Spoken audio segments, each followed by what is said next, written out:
All right, what's up, guys? Just giving this a minute to load, see if there's some people that get in here. Gonna do a live stream, go over some games, try to find some home run props potentially. Go over a little bit of everything, sides, totals. We'll see what we can find. See if some people jump on here. Last time we went live, it was pretty dead, so hopefully we get somebody in here. Don't forget to like the video, subscribe to the channel. Let's just make sure the everything is working here. Looks like it's working on X here. Let's just check YouTube.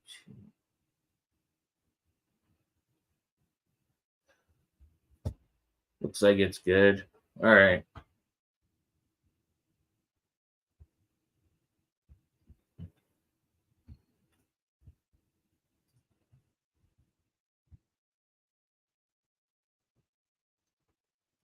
All right. Still gonna give it a minute or two. I'm not.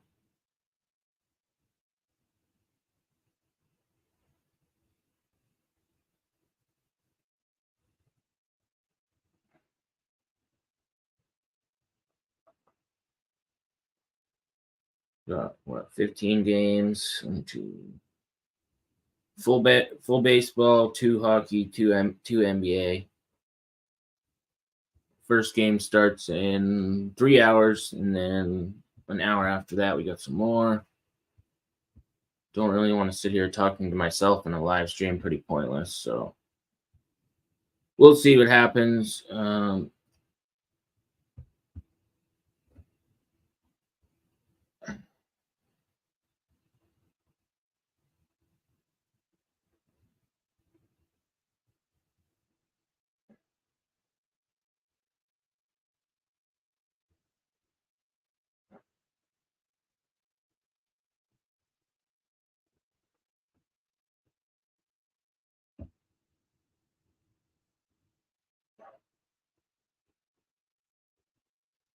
Well, 3 minutes in, still no. This is weird, man.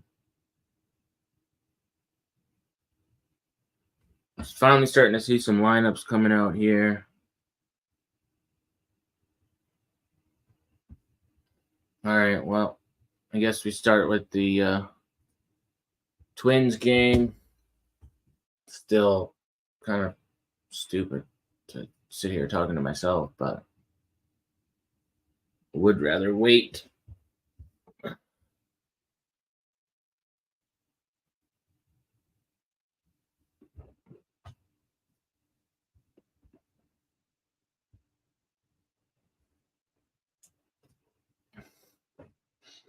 All right, the Twins. You got Simeon Woods Richardson going, 20.2 innings pitched this season, 1.74 ERA versus Kevin Gausman, 33.1 innings pitched, 3.78 ERA.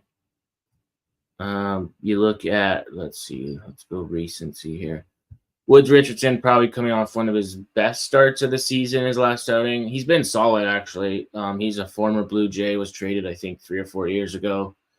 The Twins have been backing him up for the most part offensively. He hasn't been giving up home runs, which is good. And then Gausman hasn't really been giving up home runs either. He gave up only 1 home run to the Dodgers. That was at home. He had that one really bad start versus the Rockies, but since then he's pretty much bounced back, been pretty solid, limiting contact, getting a decent amount of strikeouts. So this one I could see being a somewhat pitcher's duel. George Springer and Kevin Kiermaier are out for the Blue Jays. Same as yesterday, it looks like. Let's go to MLB.com to verify that. Schneider hitting in the first spot. Yeah, so Springer's out. And then Justin Turner hitting cleanup. Edward Julien leading off for the Twins. Kepler hitting cleanup. Jeffers in third spot. Santana down in the 8th spot. Santana hit a home run yesterday.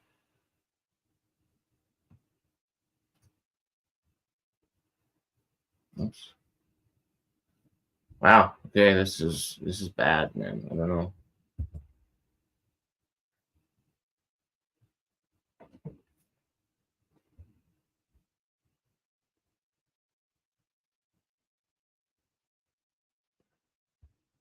Talking to myself is pointless.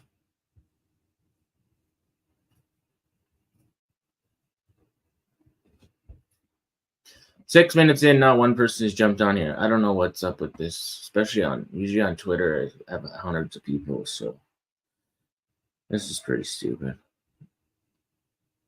This happened last time.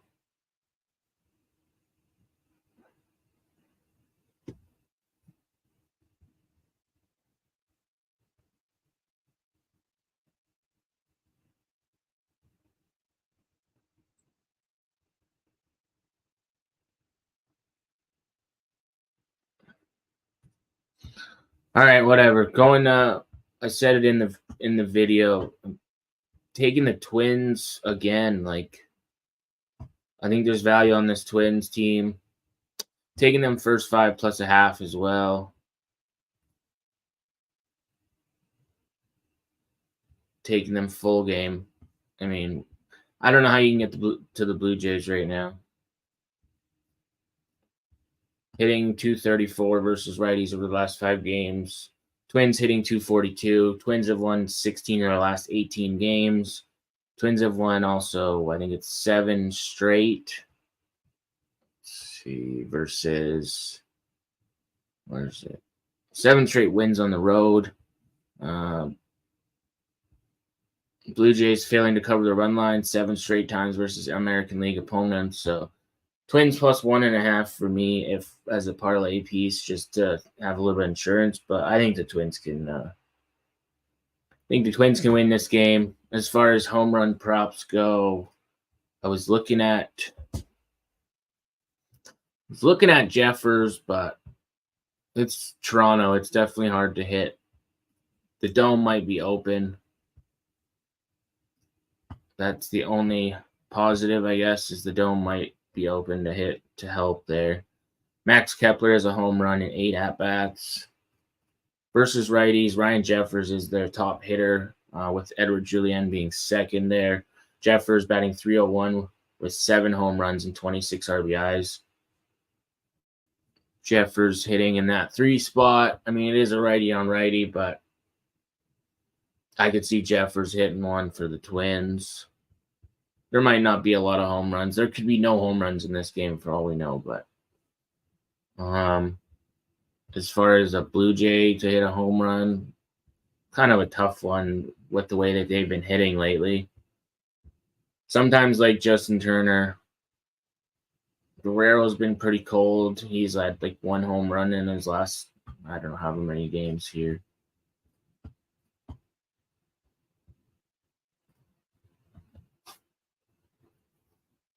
All right, so Woods Richardson strikeout lines at 6.5. Blue Jays are striking out at 20% of the time this season. They're not known as a huge strikeout team, but they have been somewhat striking out more. Gosman's lines at 6.5, I think. Twins striking out 22% of the time this season.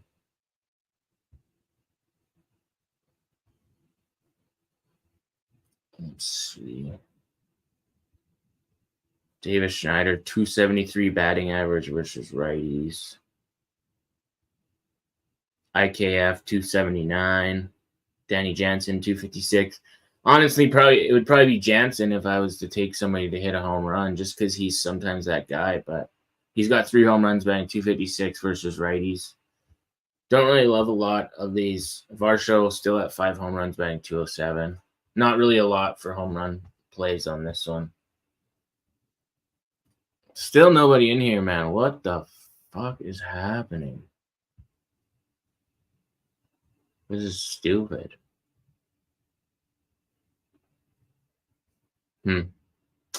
Wow, that's dumb.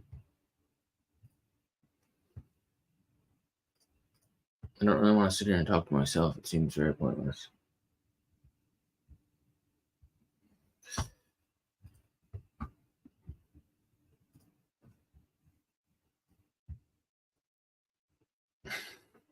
So stupid doing this.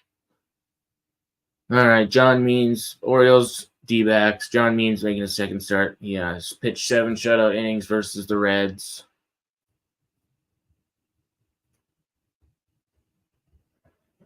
Orioles have won 7 of the last 10 meetings. They won 4-2 yesterday, seeing 2-6-2 to the unders. Ryan Nelson, his last outing versus the Padres, 4 earned runs, 1 home run given up in 5 innings. He's had a couple all right starts. He's also had, versus the good teams, it seems like he struggles. Versus the bad teams, he's all right.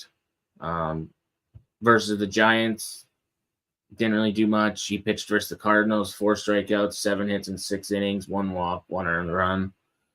The Yankees, 4 earned runs in 2 2.3 innings. Versus the Braves, 7 strikeouts, 5 hits in 5 innings with 2 home runs given up.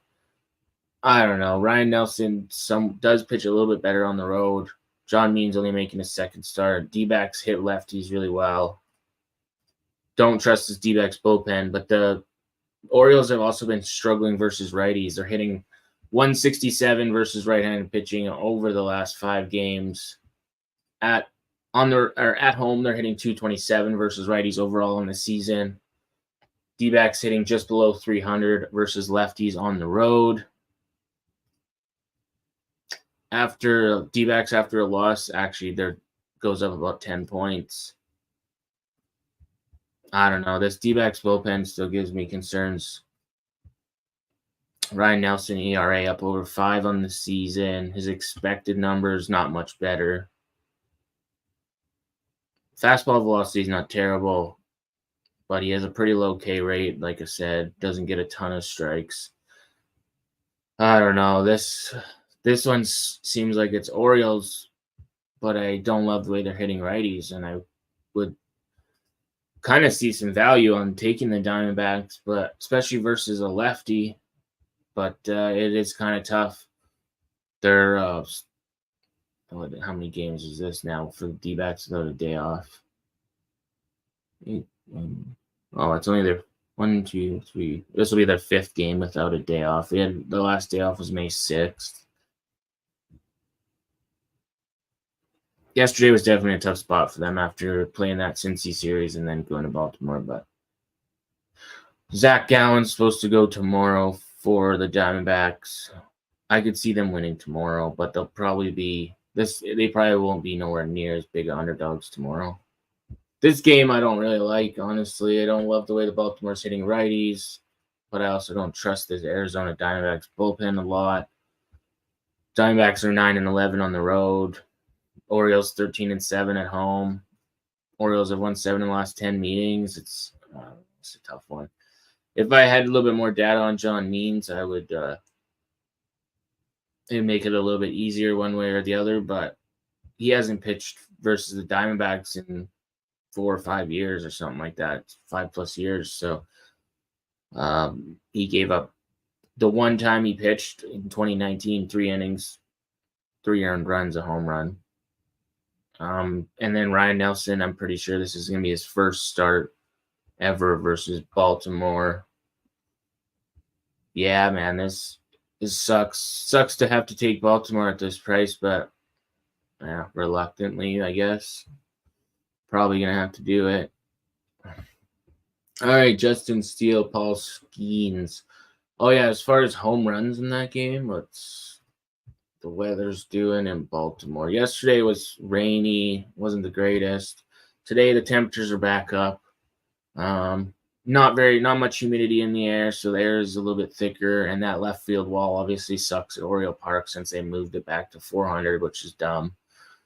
Does help save a lot of home run balls from going out of the park, but versus a right-handed pitcher on the Orioles side, Ryan O'Hearn has been pretty good.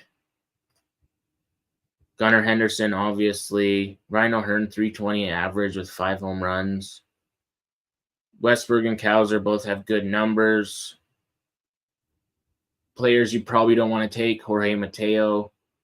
Adley Rutschman, not the greatest. Santander, pretty bad average. He does have 3 home runs versus righties, but He hits like about a 170 average. His OPS is 577. So not very good. Mateo has a over 30% K rate. I would definitely stay away from him. Mountcastle, 267 average with 3 home runs. Not terrible. He does hit lefties better, obviously. Urias, not a guy I would even look at. Heston Kierstead, not a guy I would look at again if he's in the lineup. Cedric Mullins, 6 home runs, batting 225. Not terrible. He hits righties better than lefties.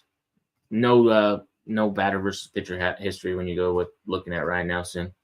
On the D-back side versus a lefty, Ketel Marte, I think he hit a home run yesterday, 364 average with 5 home runs versus lefties now. Ketel Marte has only seen John Means twice, I think. Gurriel, 2 home runs, batting 362. Blaze Alexander, 2 home runs, batting 343. I kind of was looking at Alexander for a stolen base, but I don't love taking stolen bases as much when it's a lefty pitcher. I've said that before. Yeah, this one, it sucks because I wanted to take the D-backs in here, but I just don't love it as much. I mean, John Means could get absolutely rocked early too because the D-backs can definitely hit lefties, but John Means' only start this season was versus the Reds. I think it was 8 strikeouts. 8 strikeouts in 7 innings or whatever it was. But the Reds team is way different than this Diamondbacks team. It's hard to go. There's not a lot of data with John Means, so this is a tough one. Ryan Nelson doesn't have the greatest expected numbers. His hard hit rate's 44.4%. I mean, I'm leaning to the Orioles, but I don't like how they're hitting right-handed pitching, and I don't love the number. But the Orioles have won 8 of their last 10 games. They've won 12 or 13 at home, 13-7 at home. Reluctantly lean to the Orioles. Not probably going to be betting them. I don't even know if I'd put them in a parlay just because like I said, their struggles versus righties, but they could definitely get to this bullpen and potentially get to Ryan Nelson. For the Orioles, though, to hit a home run, it's hard to go against Gunnar Henderson, 7 home runs, 239 average. But Ryan O'Hearn, I like. He's got great numbers, 1,000 OPS, a low K.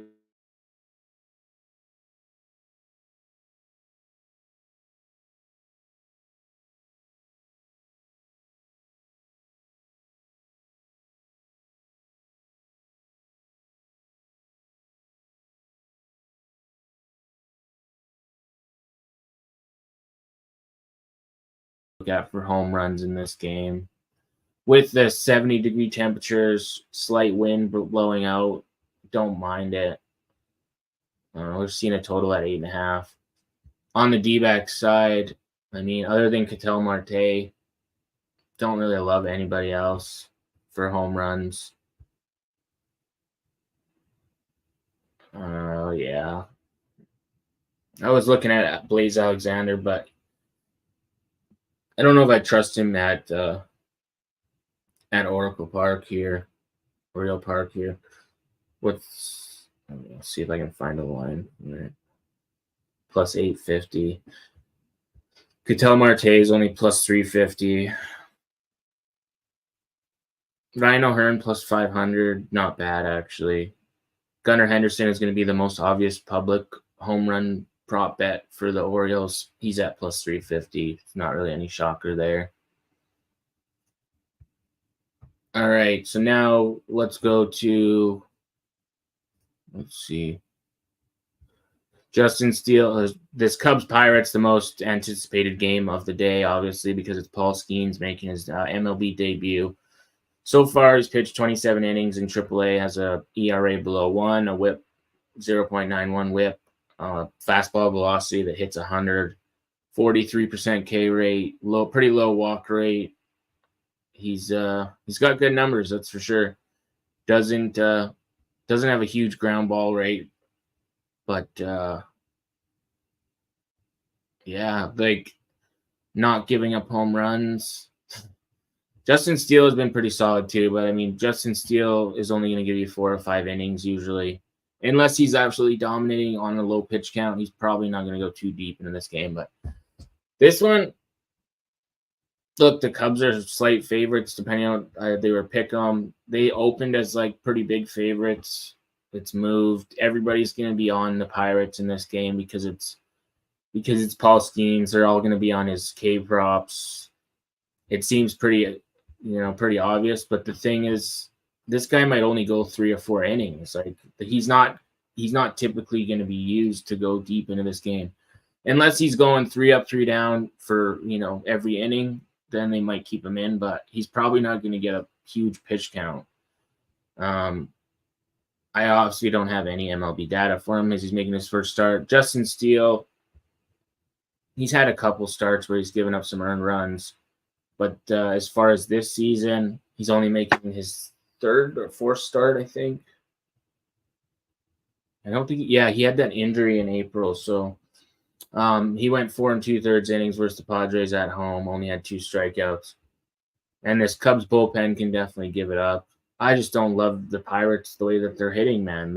If you can't hit the ball, how are you going to win a game? They're hitting 170 over the last 5 games versus lefties. Cubs offense, I obviously trust way more. Cubs are hitting 216 versus righty. This is going to be a test for them because it's a young guy, but this guy, he has so much pressure on his shoulders. Like that's a lot for a young kid to handle. So I don't know, man. That's a pretty tough one. I mean, I think this game could go. It could get interesting. Honestly, I could see some runs in this one. Don't love it really, but I would lean to the Cubs. I mean, I got a fade of like most anticipated starter. The build up to this must be crazy. He's gonna have some.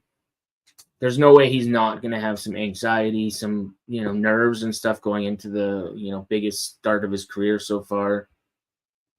And I mean, yeah, like I said, let's see. If you look in his minor league numbers, he's only usually goes 4 innings max, and that's in the minors. So now he's going against a major league team. I mean, the Cubs can strike out a lot. We all know that, but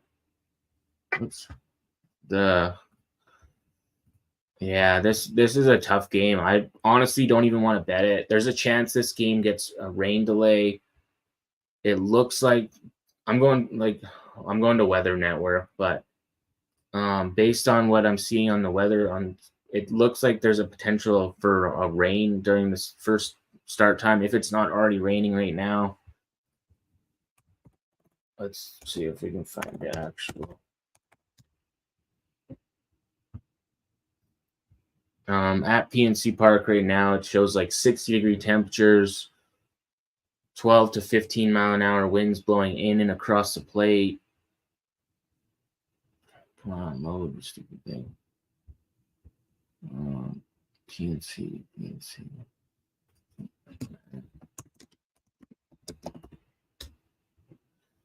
Shitty thing about Weather Network is you can't search exact stadium locations. You have to.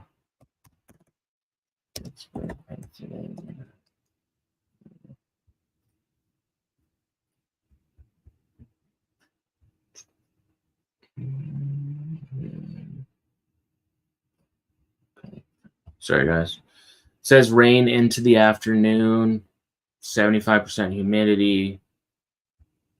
Yeah, this could either get delayed. I don't know. It could even get postponed if this picks up. But right now, it looks like rain's going to be an issue. So I'm probably not even touching this Pirates game. Here, I'll use this. This is what game we're talking about. But yeah, man, this Pirates team is pretty bad. 8-11 at home. I mean, the Cubs are still a 50-50 road team, but the Cubs have won 7 of the last 10 meetings between these teams. 7 of the last 9 have gone over. I don't really love Justin Steele, but I don't love the Pirates versus a lefty either. So kind of want to fade a pitcher making his debut, but there's so much hype around him. Cubs bullpen shouldn't really be too taxed either, even though they have a bad bullpen. Looks like they used Roansy Contreras, the Pirates did yesterday. Fleming. They got they got to roll this Chapman. Honestly, with the rain and stuff, I'm not even going to be betting this game. There's the total's at 7, 6.5 some places. The weather could be an issue. We're seeing still low temperatures. I don't have any home run props that I can even bet in this game. I don't like any of the numbers, sides or total wise. So it's just like it just seems like a stay away. I'll probably watch it just to see how this kid can pitch and stuff. But there's no value for me on Pittsburgh to take them on the money line. It's pointless. A team that's hitting lefties at a 170 average can't score runs. Like, you want me to take them at basically a pick 'em price? I don't know. It's pointless. It seems like even if they did win, it's not a bet that I would think is worth making, in my opinion, right now. I could see this getting over 6.5 runs if this game goes without a delay or goes in general. I could see this total getting up there because the Pirates could definitely get a couple. And I mean, if Paulskins goes 4 shutout innings, gets pulled, the Cubs can still get a couple from the bullpen too. So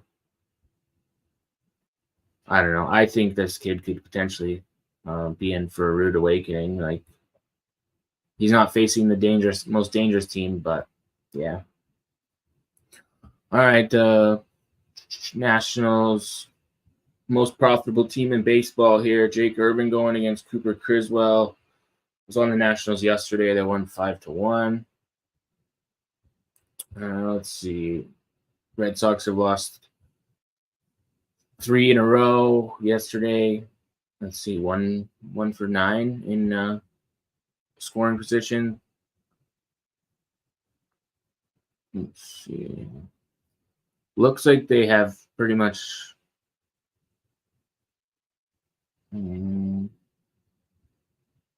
looks like their lineup should be the same lineup that they're using from yesterday. Tyler O'Neill should be in the lineup in the 3 spot. Jake Irvin has pitched better on the road. Honestly, there's value on the Nationals again. It's just, this is the most profitable team in baseball. You're making good money betting on this team. You're up, like, if you bet them straight up on the money line every game so far this season, you're up like 13 units. Like, I don't know, they're a 50-50 team and you're up big. They're 12-8 on the road. Red Sox are 7-10 at home. You're getting plus 140 or so on the Nationals. Honestly, it's worth it for me. Jake Irvin, not bad his last start, not great, but he hasn't been giving up a ton of home runs.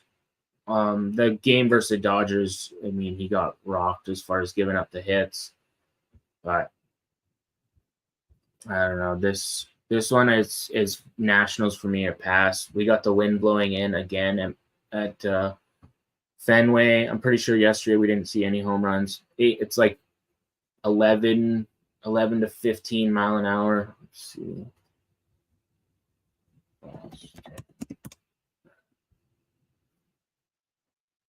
Oops.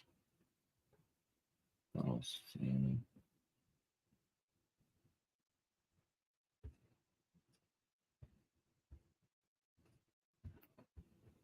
Yeah, 50 degrees temperatures. It feels even colder than that. Come on, stupid freaking advertisement. Wind blowing in.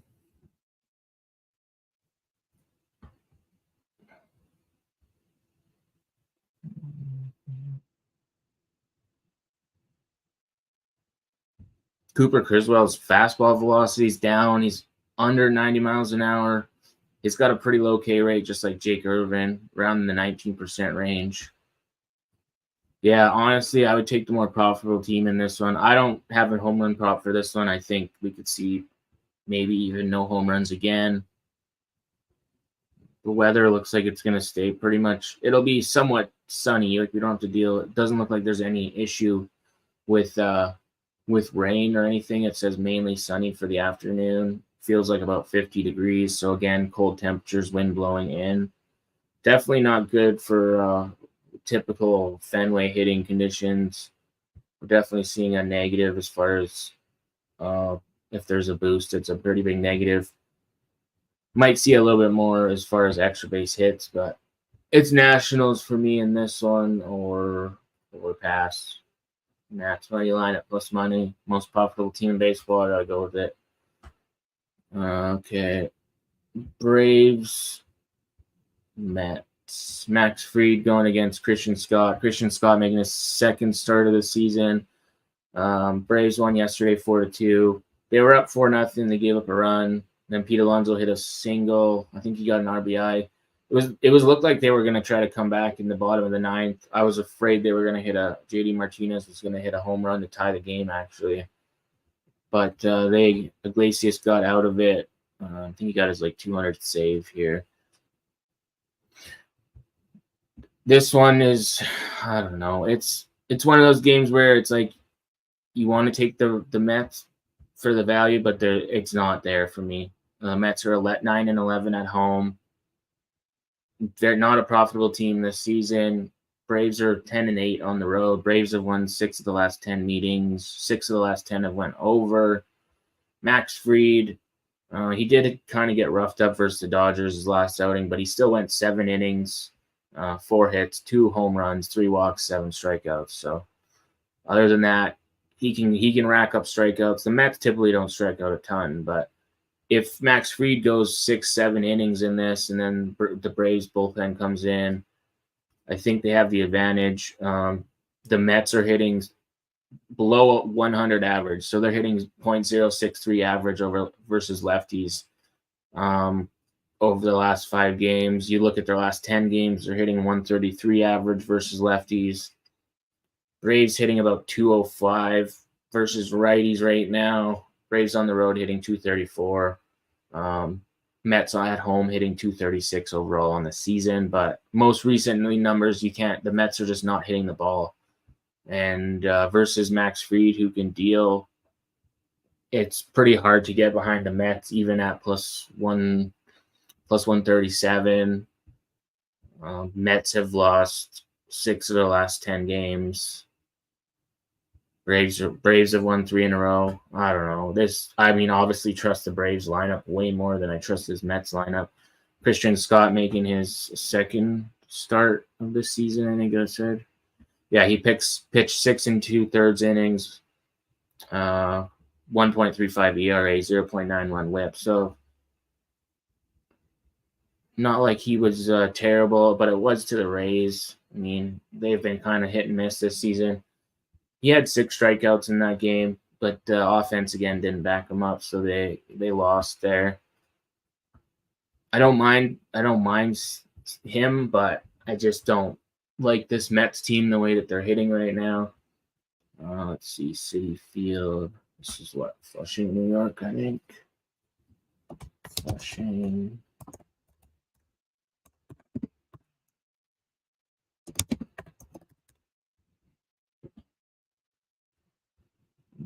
New York Mets. Oops.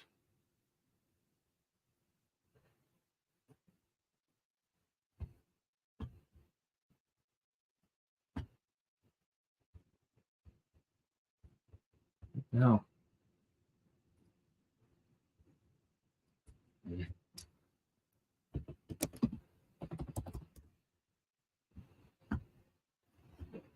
Goddamn weather networks suck sometimes.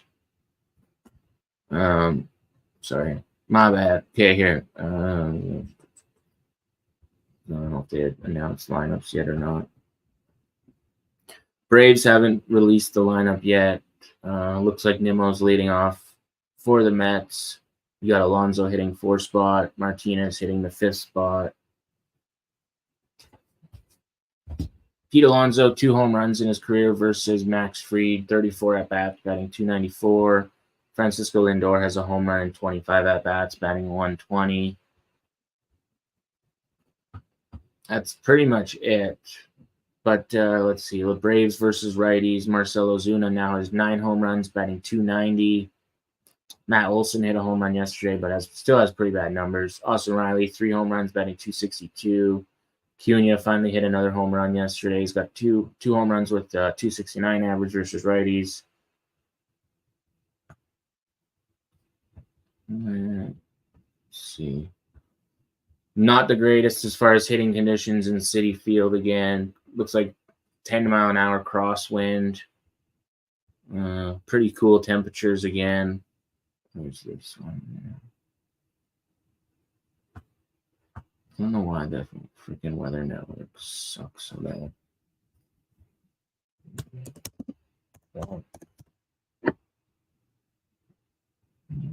New York, I guess we'll just try the whole state of New York and start trying to narrow it down. But yeah, pretty much low 60s temperatures in New York. Winds up to 17 miles an hour, but at the stadium it doesn't look like. Looks like it's more of a crosswind. Still pretty low humidity. Obviously not the greatest for home run hitting.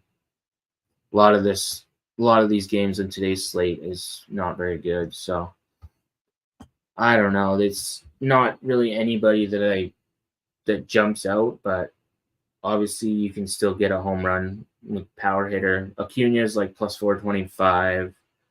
Ozuna's plus 350. Pretty sure Ozuna still leads this team by pretty big margin when it comes to hard hit and barrel rate. Marcell Ozuna, 57% hard hit rate, 17% barrel rate.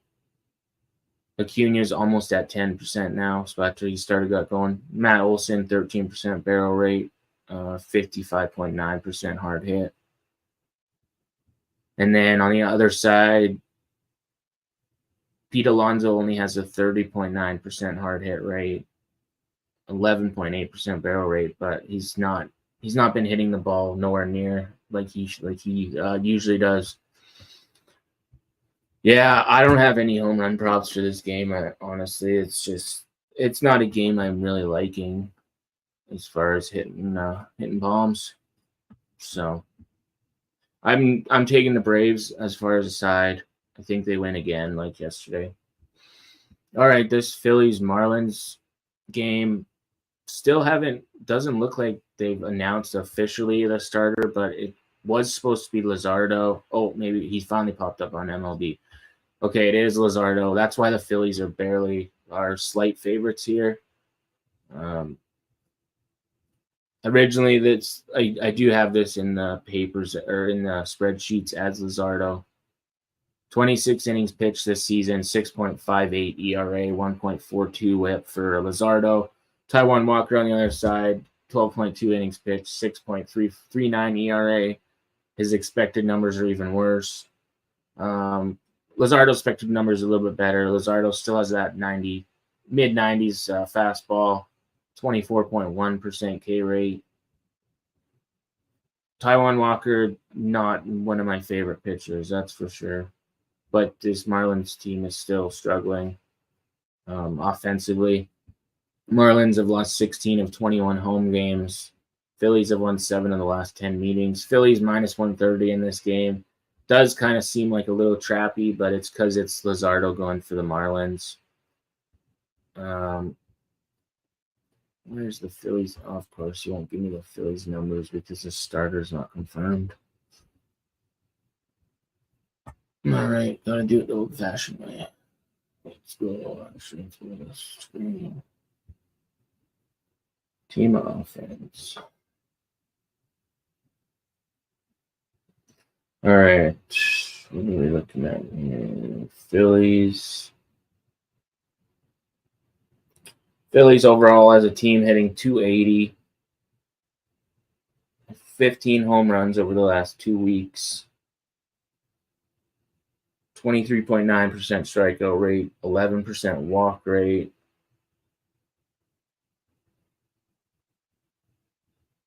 .290 average versus left-handed pitchers, 3 home runs. K rate goes up to 31%. Yeah, it's kind of tough. I mean, it's hard to go against the Phillies right now with how their bats are doing.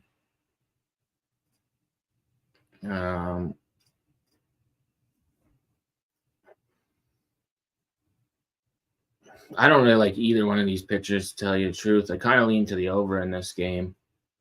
We've seen how bad the Marlins bullpen has been. Phillies can definitely give some up. I can see Josh Bell hitting a home run in this one.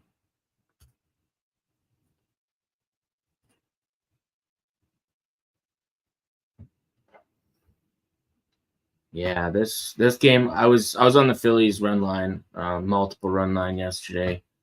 Nice little 8-2 win. They pretty much did what they were supposed to do in that game. Sucks I can't get any good numbers because on everything it's still no confirmed that that it's Jesus Luzardo, but Marlins versus righties. Josh Bell, 2 home runs batting .220. Jake Berger, 3 home runs batting .250. Brian De La Cruz, 8 home runs batting .255. I don't mind De La Cruz here. We don't have to worry about any weather issues in Miami. They might open the dome. Depends how hot it is this afternoon. But Brian De La Cruz at plus 500 for a home run, I actually don't mind. Josh Bell's plus 550. On the Phillies side, Phillies versus a lefty is. I wish I could get the exact numbers right now. These stupid things don't want to load anything because of this hitter issue, but Nick Castellanos was the only. Oh no, Johan Rojas hit a home run yesterday too. Let's see. Brian De La Cruz is probably my top pick as far as a home run hitter in this game in general. Let's see what's a good. Schwarber's not bad versus lefties.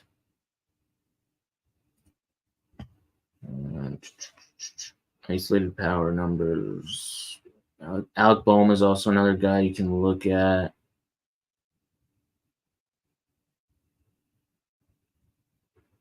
Is Schwarber not in the lineup? Have they? Hold on, let's see something. Oh yeah, no Schwarber for the Phillies. Makes me like the Phillies even less. I mean, obviously Schwarber can strike out a ton, but yeah, they brought in Pache. Okay. I mean, yeah, I'm not betting a side on this game. I wouldn't blame you if you want to take the Phillies just because it is the Marlins. Phillies are still one of the best teams in the league, but for me, I'm probably not betting this game. Honestly, there's a lot of games on this card that I just don't like, but Brian De La Cruz, I would take him for a home run. I think there's a couple guys, like I said, De La Cruz, Josh Bell. Chisholm's not bad, but his number's not the greatest. Let's see. He's got 3 home runs batting .239. He's hitting leadoff. What the hell? That's weird. De La Cruz hitting second. Josh Bell hitting in the cleanup spot, hitting number 4. So another guy was Gordon that I was looking at, but he's, usually you're going to get about 3 at-bats from him, usually maybe 4, but he usually hit the bottom of the lineup, so that was the only thing. Plus 700 is for him. I was seeing for him, but he's got 4 home runs versus righties, but his average gets worse. He hits about sub 200, so yeah. I'm just going to stick with De La Cruz. On the Phillies side, I mean, this Alec Bohm, but I don't love Alec Bohm as much inside in a dome. I like him more in an outdoor park, but he's plus 600. Bryce Harper is plus 475. They don't have the greatest numbers, but let's see. JT Realmuto has a 48.4% hard to hit rate, and then Bryce Harper's right behind him, 47.4. Then Alec Bohm is 43.1. Bryce Harper leads this lineup with 11.6% barrel rate. And then you got Chisholm and De La Cruz both in the 12.6% barrel rate. So, yeah, I mean, as far as the side goes, I'm not even touching this game. Schwarber's out for the Phillies. Taiwan Walker's pitching. Jesus Luzardo's going for the Marlins. Philly's slight favorite. Kind of seems like a little bit of a trap line, but I mean, I do get it with Schwarber out, with Walker and stuff. It does make sense, but still, I don't really want to bet it. I mean, I could see the Phillies doing another win like they got yesterday, but I just kind of lean to the over in this game. I think we could see at least 8 runs. It wouldn't shock me. As far as trying to get to the Marlins, I don't think there's value taking them straight up. I think it's not worth it as slight underdogs, plus 110 or whatever they are. And yeah, Phillies at minus 130. Phillies can lay an egg at any point, but I think at worst we could see a 5-3 game here. Like, that's very possible. So I lean to the over. Like I said, probably only betting home run props in that game. The Yankees Rays game here.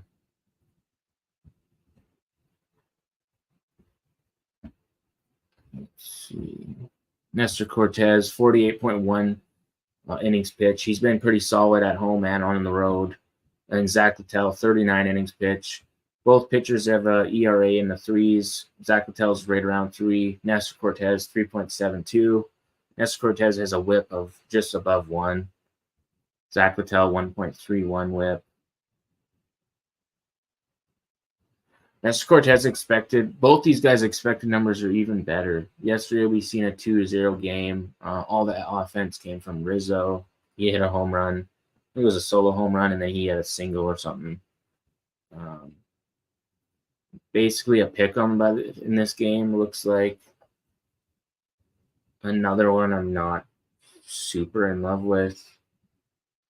Obviously, it's Tampa, so we don't have to worry about any weather because their dome doesn't even open, so don't have to worry about nothing there. As far as batter versus pitcher history versus Littell, Anthony Volpe is the only guy that has any real he has a home run in 2 at-bats. Other than that, it's very minimal at-bats. On the Rays side versus Nestor Cortez, you got Yandy Diaz, 2 home runs, batting .370 and 27 at-bats. Rosarena has a home run in 18 at-bats. Rosario, a home run in 6 at-bats. Isaac Paredes, 2 home runs in 15 at-bats. And Harold Ramirez has a home run in 16 at-bats. The Rays versus lefties, not a lot of home runs when it comes to hitting versus lefties. Rosario has 1 home run, batting .316. Yeah. Honestly, might look at DeLuca, but his number's only like plus 500. For him to hit a home run, that kind of shows you something. He does have 1 home run in 7 at-bats, batting .429 versus lefties. But obviously minimal plate appearances there. As far as the side goes, it's kind of hard to go against the Yankees right now. The Rays do play a little bit better at home. They're still above 50-50 at home, but Rays are not a profitable team this year. They're below 50-50 on the season. Yankees are a pick 'em. Yankees have the better bullpen overall. The Rays still top 5 as far as 4.76 ERA overall. 23 home runs given up. I think that leads the league as far as the most for bullpens giving up home runs. Let's see. Last 2 weeks, Tampa. Last 2 weeks, the Rays ERA 3.35, 1.28 whip, allowing opponents to hit about 200 off them. Yankees 1.21 ERA over the last 2 weeks, allowing below 200 batting average. So Yankees clearly have the edge when it comes to the bullpen. I think they have the much deeper, much better lineup. I think, I gotta go with the Yankees in this one. Rays have lost 2 games in a row. As far as Yankees versus righties, I've said it before. Rizzo now has 7 home runs, batting .302. pretty good numbers. Judge, 7 home runs, batting 248. Soto, 7 home runs, batting 330. Verdugo has 4 home runs, batting 272. And then you got Cabrera with 4 home runs, batting 250. Stanton, 8 home runs, batting 215. So we all know the Yankees can hit for power, but they can also get in pitching duels with the Rays too. This one's kind of a tougher one as far as trying to nail down a couple guys to hit a home run. In a game that yesterday we only seen one.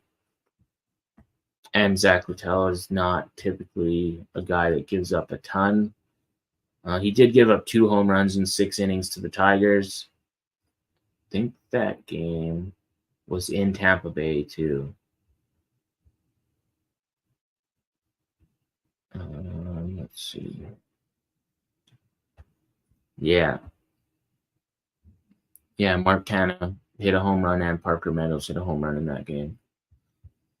So, other than that, his last 2 starts, one was to the White Sox and the Mets, so take that what it is, not the greatest of teams. So he took a loss versus the Angels. I think that was at home as well. Got a win versus the Angels, and then a loss to the Tigers. I don't know, but it's Yankees for me or pass.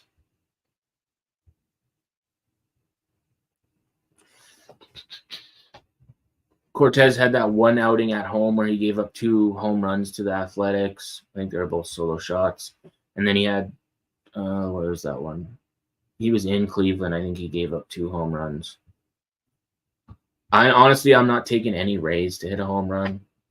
I don't really trust them half the time, especially versus a team that his bullpen has been stellar, and Cortez can definitely limit to nothing. If I was going to take any Yankees, probably would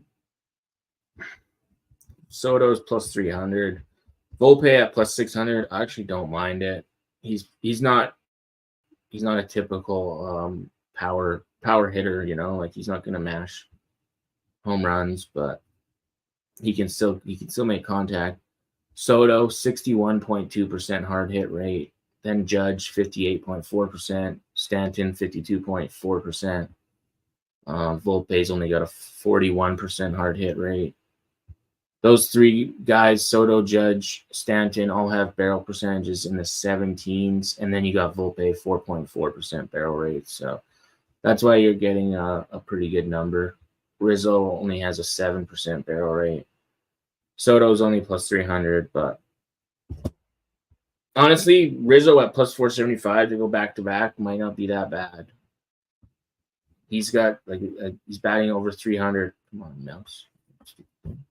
Batting over 300 with 7 home runs versus righties, so it's not terrible.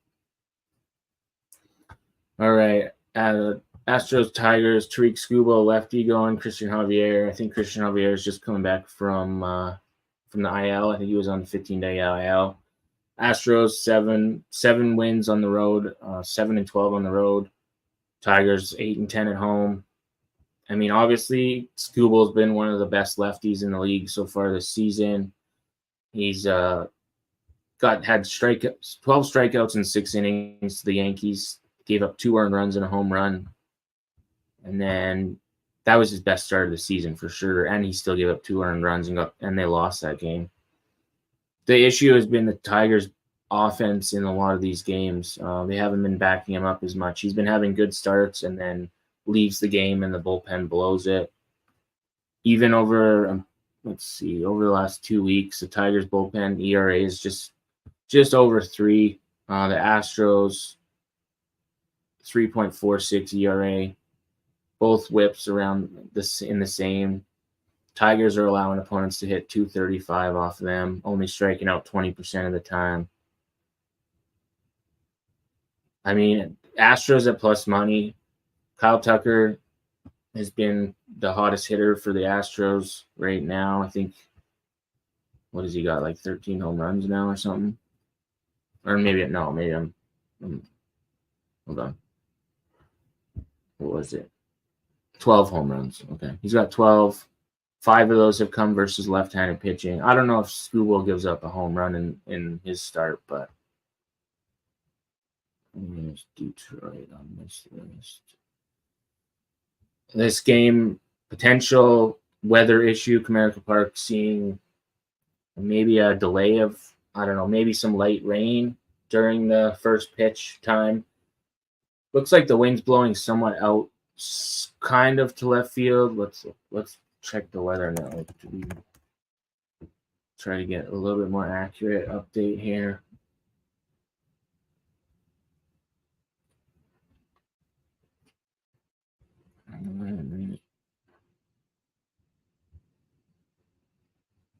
Detroit, right on the border. Detroit, Michigan. Let's go. Man. So right now, 54 degrees, feels like 48 degrees, 17-mile-an-hour winds blowing. It's going to warm up a tiny bit, but still cool temperatures. Obviously, you want higher temperatures, obviously, for home run hitting. Looks like tomorrow is going to be decent Sunday afternoon as far as Detroit weather, more in the 70s where you kind of want it. So yesterday, I think we seen just the one home run. I don't know. This is another game I don't really love anything in. Like I said, this slate does not really excite me too much. But the Astros at plus 120. Astros are a terrible team. If you've bet the Astros every game, you're down huge. Tigers 50-50 team. Swiss Skubal, probably going to be pretty public just because it's Skubal. I mean, I could see them winning, but there's some value on the Astros, in my opinion. But I just don't love their bullpen. So, as far as a side, it's a pass for me. As far as home run hitting goes, kind of hard to go against riding the Kyle Tucker in the hot hand or Yordan Alvarez. Other than that, on the Tigers side versus a righty, Riley Green. It's pretty much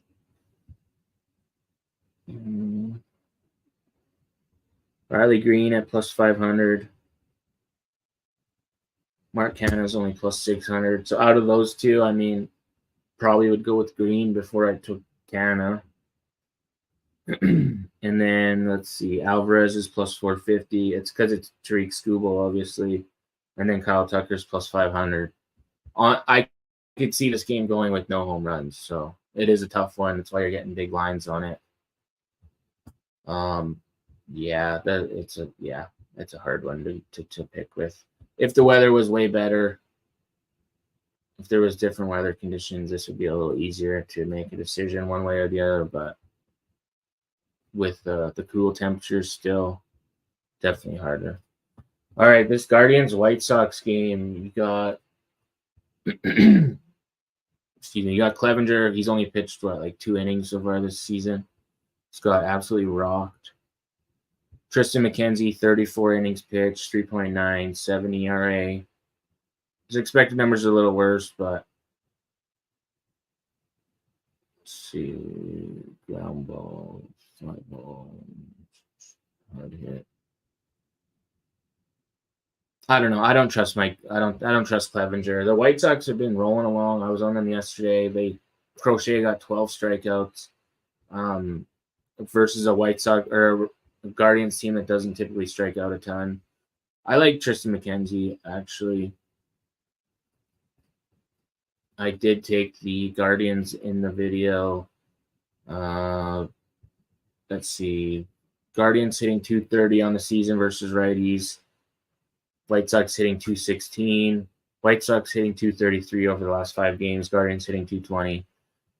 I mean, there was, when I was first looking on this game, I was like, there is some value on the White Sox, but I don't know if Clevenger is the right guy back here. White Sox ERA over the last 2 weeks, 3.77, allowing opponents to hit 222. Guardians 2.39 ERA, allowing 200 average, 24.2% K rate. White Sox 21% K rate, 10. That's the kind of the difference. 10% K walk rate for the White Sox in the bullpen.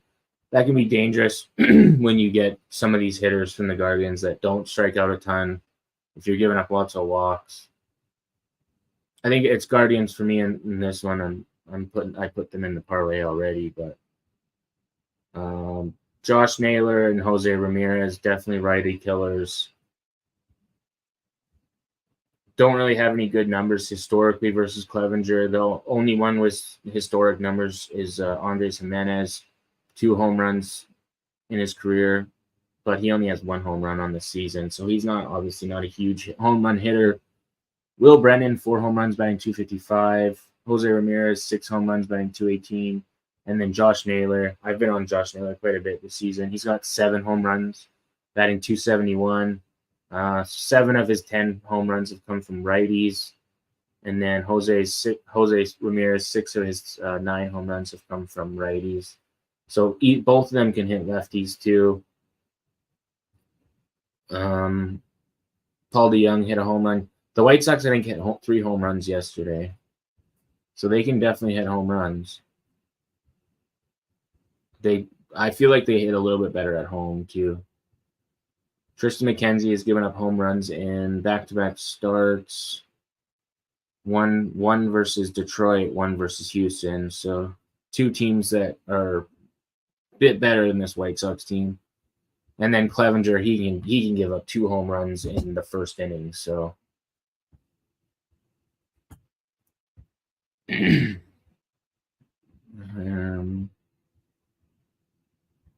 is it? Looks like I don't know if these. I don't see the lineups updated yet for this game. Might just have to reload this. Hold on. As far as the weather, it looks like it's about 60-degree temperatures. Not too much as far as humidity, maybe a little bit as the evening goes on. Guaranteed rate field, typically not a terrible hitting park. We're seeing a little bit of a home run boost. Nothing like crazy, but I don't mind looking at Josh Naylor again here. Plus 400. Jose Ramirez plus 400.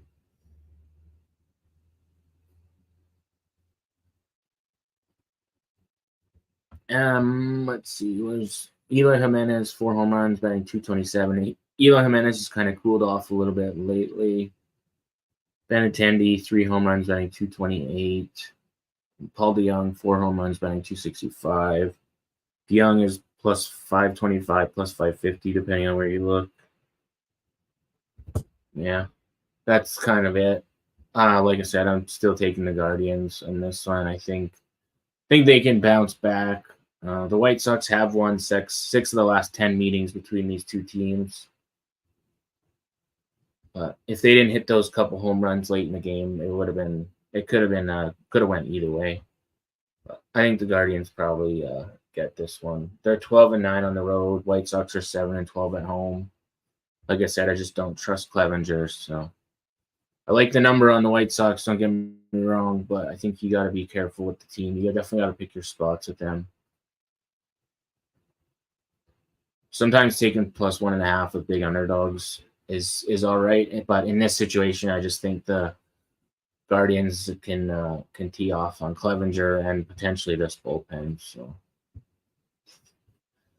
okay, let's speed this up here. Reds Giants. I do not like this game whatsoever. Like I said, there's some games on this slate that I just hate. Nick Lodolo, Mason Black. The Reds got the win yesterday, 4-2. I figured it would be a low-scoring under type of game. San Francisco, no surprise, you see that. They just came off the road trip, so they kind of, were bound to struggle in that game. Last 10 meetings, 5-5 straight up. 7 of the last 10 have gone under. Nick Lodolo going. Let's see, he's given up home runs in back-to-back starts. To the Orioles and the Padres. Orioles hit lefties really well. Padres, pretty decent hitting team, obviously. And then his strikeout numbers have still been good. He struck out 11 in 7 innings. The only run he gave up was a solo home run, I think, in that one. And then his last outing, giving up 4 earned runs and 6 strikeouts in 5 innings. The Giants can definitely strike out a lot. Mason Black got pretty roughed up versus the Phillies in his first start. 4 1/3 innings, 5 earned runs, and a home run given up. Both these teams kind of struggling offensively. Reds are hitting 179 versus righties. Giants hitting a little bit better versus lefties, 261, but the Reds are slight favorites in this game. It's because of the pitching mismatch. It looks like the Reds have gone up quite a bit. Looks like some places they're as high as minus 150, when this morning they were minus 120, minus 115. Not a game I am rushing to bet by any means. Two teams that have both won 17 games on the season. Yeah, the Reds can strike out a lot. So can the Giants. Yeah, this number opened at minus 115. Or, no, I think it opened even less. It might have been a pick'em. And now it's minus 150. That's crazy, man. No chance I'm laying minus 150 with the Reds. No chance. This game is pretty ugly. Reds bullpen, 7.15 ERA over the last 2 weeks, allowing opponents to bat 280 off them. Yikes. Giants bullpen, 3.66 ERA, allowing 233 average over the last 2 weeks. Obviously, I think Lodolo's the much better pitcher versus in this matchup. I was initially leaning to the Reds just in the first 5 innings, but these are two 50-50 type teams. The Reds have won 8 of 16 road games. Giants have won 9 and 8 at home.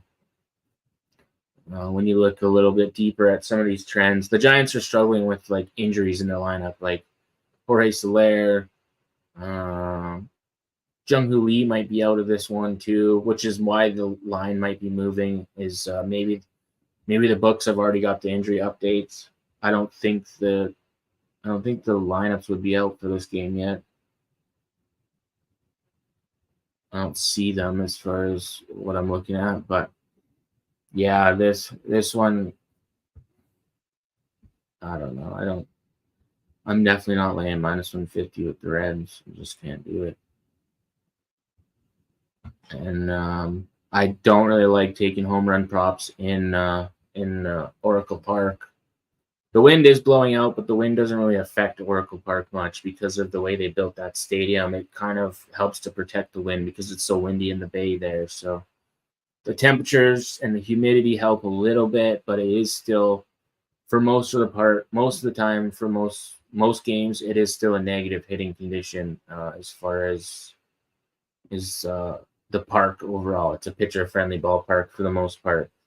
Home runs can definitely be hit there. Yes, I think we've seen Estrada hit one yesterday, but I don't generally like playing home run props in these games unless I see a good edge. And I mean, Elly De La Cruz is still the best right-hand hitter versus righties. He's got 7, batting 282. He's getting 2+ stolen bases, 2 stolen bases a game right now. And then you look at the Giants versus a lefty. Michael Conforto is their best lefty hitter. He's got 3 home runs, batting 306. Conforto can definitely hit some for power, but you're going to get big numbers with these guys because of the park issues. But you also can see a lot of games where no home runs get hit. So 7.5 total. Let's see. Where's the Giants Reds? Elly De La Cruz plus 650. Not really a surprise. It should be a little bit more than that, in my opinion, just based on the park issue. But he can still send a missile out of this park. There's no denying that. Let's see. What is Nick Lodolo, 42.4% hard hit rate allowed so far. Mason Black, 35.3. 571 expected slugging. Nick Lodolo's only got an expected slugging of 350 or something, so not expected to give up a ton of home runs, even pitching at a pitcher-friendly ballpark. Michael Conforto at plus 900. If he doesn't get it off Lodolo, he could potentially get it off the bullpen, but not my favorite game. Conforto or Ellie De La Cruz would be the only two guys I probably would look at. Estrada's plus 900, but I think he sucks versus lefties. That's the only issue. 162 average. He does have a home run, but and then Matt Chapman, 289 average, but he's only got one home run versus lefties this season. Matt Chapman is plus 425. Not really worth it, in my opinion, the way Chapman's been hitting, or lack thereof. So, yeah, that's kind of it. And moving on, this game just does not excite me very much. Okay, Cardinals Brewers. You got Gibson going against Peralta. I'm on the Brewers in this game. It's super square, obviously, but the Cardinals team without Wilson Contreras is just, I've said it before, is just bad. The Brewers have won 9 of the last 10 meetings. Cardinals 9-13 on the road, 15-23 overall in the season. Big underdogs for a reason. Their offense can't do nothing. Kyle Gibson has been somewhat all right. He's had a couple all right starts. He can still give up solo home runs here and there. But I trust this Brewers team way more than I trust this Cardinals. Even the Cardinals at plus 150, I still, I just can't get behind this Cardinals team right now. As far as home run hitters, Nolan Gorman, I think he hit one yesterday. He leads the team in home runs. He has 5 home runs, batting 179 overall this season.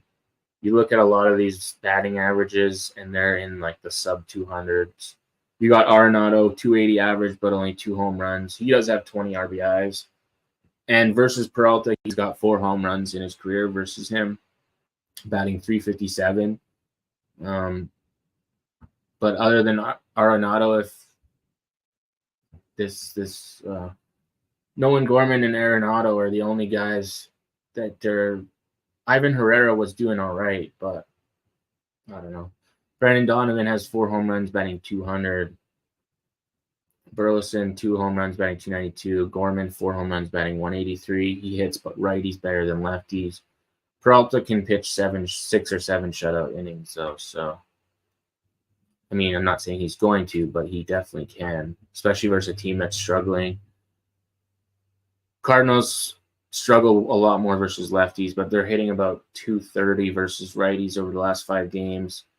Brewers hitting 285. Brewers overall this season hitting 250 at home versus righties. Cardinals hitting 233 on the road. So I don't know. I trust the Brewers lineup way more. As far as like bullpens and stuff, the Cardinals have a little bit better numbers, but 3.76 ERA, 231 average allowed. Brewers 6.49 ERA, 330 average allowed over the last 2 weeks. So, I mean, that's the issue, but I think the Cardinals are just going to struggle offensively. They've lost 8 of their last 10 games. Yeah, I mean, it's Brewers for me or pass. I'm just going to use them as a parlay piece because I'm not betting on minus 180 favorite straight up. It's not usually how I work, but let's see. William Contreras, 5 home runs, batting 349 versus righties. Gary Sanchez, 2 home runs, batting 227. Sanchez also has 2 home runs and 13 at-bats versus Kyle Gibson. Willie Adames also has a home run. He's got 6 home runs, batting 283 this season as well. So I don't mind a couple of these guys. Bryce Hoskins, 7 home runs, batting 245. And then you got other guys that have pretty good numbers. Turang. Turang was hitting leadoff the last few games. 327 average with 2 home runs. Christian Yelich, 3 home runs, batting .286. Obviously, his numbers slowed down because he was injured there for a bit. But he can definitely tag a righty at any time. Yelich can. As far as home runs in this game, Milwaukee is a dome, so we don't really have to worry about weather issues. The roof could be open there, but shouldn't have to really worry about anything. Let's see, Brewers. So Adames plus 475, Contreras plus 425, Hoskins plus 400, Sanchez plus 550. Honestly, Yelich plus 650. Let's look at. Oh yeah, the Brewers have won 7 straight versus St. Louis. And I said 9 of the last 10, right? Yeah. Okay, I'm just gonna look at one thing here. Let's see. Ortiz, 2 home runs in his last 5 games. Nootbaar, 2 home runs in his last 5 games. Who else we got? Sanchez, 2 home runs. I don't mind Sanchez. He's got good numbers versus Gibson, but I would like to make sure he's fully in the lineup because they've been using him off and on. He's been pinch hitting. You never know if he's going to be in. That's the only issue with playing Sanchez. If he only gets 1 or 2 at bats, it kind of screws you in a way. Unless he hits one right away. But that's the only issue with playing Gary Sanchez. As far as Willie Adames and Rice Hoskins, I think I trust Hoskins a little bit more than Adames, but either one of those I don't mind for home runs. They can both hit off of Gibson. Let's see. William Contreras, 60.5% hard hit rate. Adames, 43. Hoskins, 40. As far as barrel rate, Hoskins, 14.6% barrel rate. William Contreras, 11.8. Adames, 9.6. And then Nolan Gorman leads the Nolan Gorman, 12.2. Nootbaar, 9.7.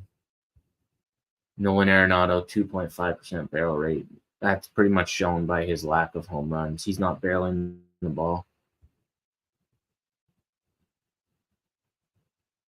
It looks like Kyle Gibson's expected numbers are even worse than his actual numbers too. So they're expecting some regression to his starts. The data says that he's going to regress a bit. I could see him giving up 7 runs pretty easily. But I mean, he could also just give up 2, and then this could be one of those Brewers games that we see where it's like 4-2 or 4-1, 4-0 type game, you know. But yeah, all right, let's keep it rolling. Keep it rolling. We're an hour into this. Got this Rangers, man. The Rangers yesterday. What a freaking mess that was. Tavares makes an error on a routine pop up to shallow outfield. 3 guys watch the ball just drop. Tavares actually drops it right out of his glove. Rangers blow the lead, end up losing. Bullpen comes in, pitches a meatball, gives up a hit, and yeah, Rockies win 4-2. The Rangers and the Dodgers yesterday cost me about $17,000 in potential winnings. They only cost me $120 as far as like betting, but yeah, should have won $17,000.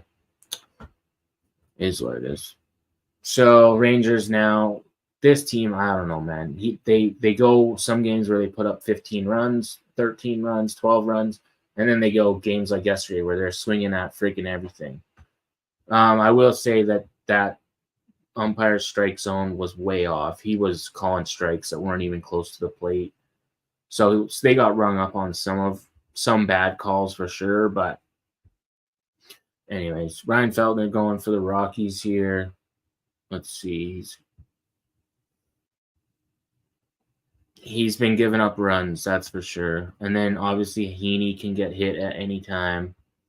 His last 2 starts, no home runs given up, but he's given, he had those games where he was giving up 2 home runs a game in Coors Field. can definitely serve some up. Still cool temperatures in Colorado. I don't know if the wind is going to hit or the rain is hitting right now. It looks like there's a chance for rain come time of first pitch here. The wind is blowing straight out, so we're going to see a little bit of a boost as far as hitting. Denver. Man. Oops. Colorado. I can't spell apparently today. Yeah, let's wait for that to do its thing. Okay. This game, man, it's hard to back the Rangers right now for what I've seen from them yesterday, and the fact I'm a little salty that I'm costing me some money. But if it would have been just the Rangers that lost me that, like all those 4 parlays for all that money, I would have been so choked. This team would have been on a fade list for a long time, but the Dodgers ended up getting walked off too, so it didn't sting nowhere near as much. The Rockies have lost 7 of the last 10 games, but they have won 2 games in a row. Rangers, 6 of the last 10 games they've won. I mean, there's some value on the Rockies fading Heaney. I've been fading Heaney quite a bit this season, but I don't love Ryan Feldner. But I mean, versus a righty, Corey Seager finally hit another home run yesterday. He's got 2 now versus righties, hitting 261. Marcus Semien loves to hit at Coors Park, struggled terribly yesterday. 5 home runs, batting 263. Adolis Garcia didn't do anything either yesterday. He's got 6 home runs, batting 245. Jonah Heim, 3 home runs, batting 300. Not really like right now, the Rangers are not hitting home runs too crazy, but obviously neither are the Rockies. But Rockies versus a lefty, I honestly don't mind Ryan McMahon here in this situation. I like him at home a little bit better. His average is about, he strikes out quite a bit. That is one issue, I will say. But he does hit, he can hit for power. 320 average with 2 home runs versus lefties. Pretty much leads the team as far as lefty average. Tied for second in home runs. Ezekiel Tovar's next, 2 home runs, batting 278. Both have pretty similar OPS and strikeout numbers. Elias Diaz has a home run, batting 342. As far as versus Andrew Heaney, nobody really has any home runs versus him. But Heaney can definitely get one, give 1 or 2 up. Yeah, he uses that, I think, what is it, a slider or his curveball? One of the 2, I can't remember. But Heaney relies heavily on that. So the Rockies can struggle for sure. Ryan McMahon, 58.1% hard hit rate, 15.1% barrel rate. You're probably going to get about plus 500 at least from Ryan McMahon, if not better. Plus 600 even. I don't mind it. You're obviously not going to get nowhere near as good a numbers versus with taking any of the Rangers. But I mean, Marcus Semien at plus 550 is not terrible either. Corey Seager's plus 300. Adolis Garcia is plus 235. Okay, Colorado Rockies. Rockies bullpen over the last 2 weeks, 4.66 ERA, allowing opponents to bat 259. Rangers bullpen, 5.89 ERA, allowing opponents to bat 237. So both bullpens struggling over the last 2 weeks. When it comes to hitting, let's see. Rangers hitting 318 over the last 5 games. Rockies hitting 228 versus lefties. Their numbers are better versus lefties at home. 258 overall this season versus lefties at home.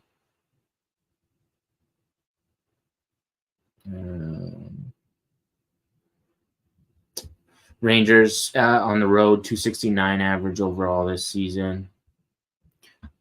Yeah, I mean, most people would probably see this matchup and see these two teams and instantly just go Rangers alternate run line. I get it. I honestly wouldn't blame you. Rangers only being like minus 150 favorites here, it kind of makes it seem like this could be another close game like we seen yesterday. So I don't know, man. This one is a lot of these ones are kind of tough for me as far as picking a side. I wanted to take the Rockies just straight up on the money line as far as a value play, but kind of lean to the over after yesterday's game. But we've seen some lower scoring games at Coors Field this season and with the Rockies.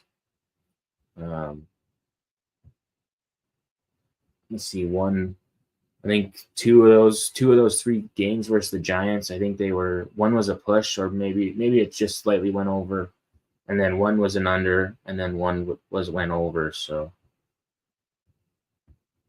yeah, I don't know. Do I want to take the Rangers with Heaney? Not overly, especially after yesterday. But do I want to back Feldman? Not overly either. So I mean, it's probably just going to be betting home run props in this game, or that's about it. So, yeah, let Ryan McMahon, Marcus Semien, maybe Corey Seager. That's kind of it. Dodgers, Padres. Man, I was not expecting Michael King to strike out 12 guys yesterday, but I think it was the change-up or the slider. He was just crushing them with it, man. And then even Glasnow still got 10 strikeouts. Glasnow's been solid. In this one, though, you got James Paxton and Matt Waldron. I think we'll see a more higher scoring game this time. The Padres have owned this meeting so far this season. The Dodgers have 2 wins. Padres have 5 now. 4? Yeah, Padres have won 4 of 6 this season. James Paxton can definitely give up home runs. He can struggle with walks. His last outing, probably the best as far as like limiting damage to the Braves. 6 2/3 innings, 1 earned run, 5 hits, 2 walks, a home run, 3 strikeouts. So not getting a lot of strikeouts. Neither is Matt Waldron probably. Waldron can get crushed when it comes to giving up hits, home runs. He's given up home runs in 4 straight starts. I think we see a little bit more entertaining game. The Dodgers are struggling a little bit versus righties over the last 5 games, hitting below 200 versus righties. Padres hitting 259 versus lefties. I mean, it's almost, if it wasn't Waldron, I mean, I don't love him as far as backing him. I was going to take the Padres, just the team that has been better, but I don't love backing him. I kind of lean to the over in this game, but now it's all the way up to 10, 9.5, 10. I don't love it as much there. Let's see. Padres versus a lefty. Not a lot of great numbers as far as home run hitters. I was looking at Jurickson Profar. He's got a 281 average with 3 home runs versus lefties. I don't think he's. Let's see. Who is Padre? All right. So yesterday we only seen that 1 home run from Campusano.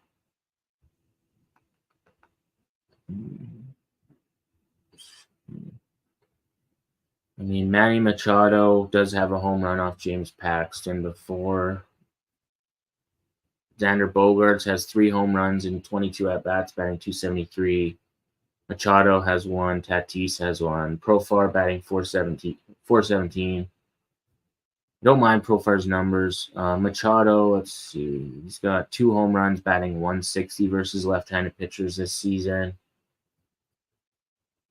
On the Dodgers side versus righties, I've said it before, Mookie Betts, obviously, Max Muncy, Teoscar Hernandez, Shohei Ohtani, all have great numbers versus right-handed pitchers. Matt Waldron can definitely give up home runs. We're looking like mid-60s temperatures by this evening in San Diego. Like I said, the totals might be at 9. Depending on where you're looking. I'm seeing 9, 9.5, and even 10 at some places. 9.5s. Yeah, that sucks.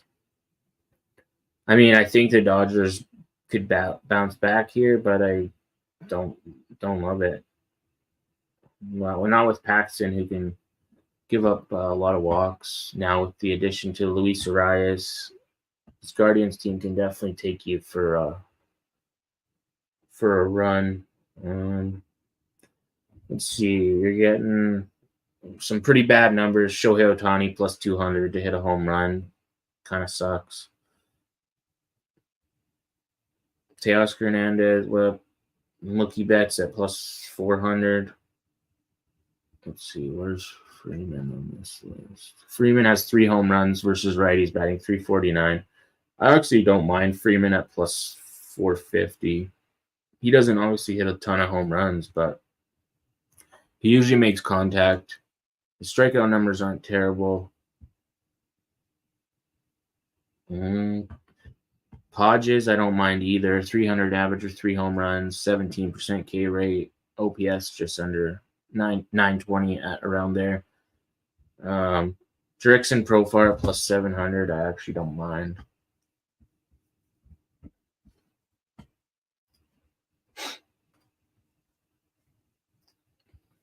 Yeah. So Shohei Ohtani obviously leading the Dodgers in hard hit rate. He leads the Dodgers in barrel percentage. Teoscar Hernandez, good barrel percentage. Max Muncy, Hodges is around 10, and then Freeman's right behind him. Manny Machado, 12.1%. Tatis, 12.4%. I do like Tatis a little bit more versus a righty than a lefty, but Tatis can still hit lefties, but this season, not so much. He hasn't had a ton of plate appearances, I guess I'll give him that, but he's batting a 129 average. I don't know what it is. Pitchers seem to pitch him like kind of up and in lots. Off the plate, they don't usually give him a lot to swing at. That's why I don't like taking Tatis as much. And I do like, if this was in LA at Dodger Stadium, I'd probably like it a little bit more, but at Petco Park, where it's not quite as hitter friendly as Dodger Stadium is, I don't love it as much on Tatis here versus a lefty. Like I said, if it was a righty going, probably be a little bit easier to get behind, but the Dodgers still have one of the best bullpen over the last 2 weeks. 0.72 ERA, allowing opponents to just hit 148. And then the Padres 3.43 ERA, allowing 226 batting average. So I don't know. I can't really back Matt Waldron, but I mean it's probably Dodgers for me or pass. I don't know if I'm betting it after yesterday either. Don't really love Paxton that much. But Jurickson Profar plus 700, I don't mind. Maybe Manny Machado. I think I would take Manny Machado before I looked at Tatis just due to his numbers. But both are struggling when it comes to the average versus lefties. And then if this Dodgers bullpen comes in, yeah, it kind of sucks. I hate watching these Dodgers Padres games when they're low scoring pitchers duels or just when guys are striking out a lot. It just makes for boring games. When you got 2 powerful offenses like this and you see games like we've seen yesterday, it's really hard to watch. See the Padres. I mean, they had that one game in Arizona where they scored 13 runs. But outside of that, they've been scoring on average 3 to 4 runs, 4 runs a game probably on average over the last 10. Dodgers, you can count on them a little bit more, but 11-8. The most they've scored is 11. That was at home versus the Braves. Scored 8 at home versus the Marlins. Had some lower scoring games too, so yeah, I don't know. Don't love the total when it's at 9.5 because you still need 10 runs, but it could also happen by the second inning with these 2 pitchers. So. Yeah. All right. almost done here. We're got a couple left. The Royals and the Angels game. We got two lefties going here. Cole Reagan's one of the good ace level pitchers, somewhat ace level. The Royals got super lucky. Top of the ninth inning, I think it was 2 outs. Frazier hit a bomb to right field. They won that game 2-1 yesterday. They should have lost. They had runners in scoring position multiple times, couldn't get them in. Kept striking out or hitting into ground ball or hitting the ground ball. Cole Reagan's his last outing versus the Brewers, 8 strikeouts, 6 innings, giving up a home run. That was the first home run he gave up in, I think, pretty much all season. Tyler Anderson, on the other hand, he's given up 6 home runs in his last 5 starts. Home runs in 5 straight games. Can definitely get hit hard. The Royals can hit lefties. I trust this Royals team way more than I trust this Angels team, that's for sure. Outside of Joe Adell for the Angels, there hasn't really been any hitters for the Angels that have been consistent. The Royals already teed off on Detmer's left-handed pitcher the first game of the series. I think they won that game 11-4. Versus a lefty here, Salvador Perez has a home run batting .367. I like Vinny Pasquantino. He's got a home run batting .333. He also hit one in that first game versus, I think if it wasn't versus Detmers, it was off the bullpen. I can't remember how late it was in that game, but I am on the Royals again today. They were put in the parlay. This was the long shot parlay that I had. The Twins plus 1.5. I wanted to take them straight up, but I took a little bit of the insurance there on the Twins. They've let's see, I think it's 7 straight that they've covered the run line. Where is it? 7 straight wins on the road. Blue Jays have failed to cover the run line versus American League 7 straight times. So that's why I used it's a full day sweat. If the Twins go down early, I'll probably redo it for the evening games. But Twins plus 1.5, Braves money line, Nationals money line. You could take Nationals plus 1.5. Guardians money line, Brewers, Royals was like plus 24, plus 2,500 depending on your book. Don't mind it. You could throw the Mariners in there if you wanted instead of taking the Twins plus 1.5. You get pretty much the same odds. It's up to you, and then you don't have to worry about the first game. But that was what I gave out for the parlay, the long shot. Anyways, let's go to this Royals game here. I did say I was on the Royals.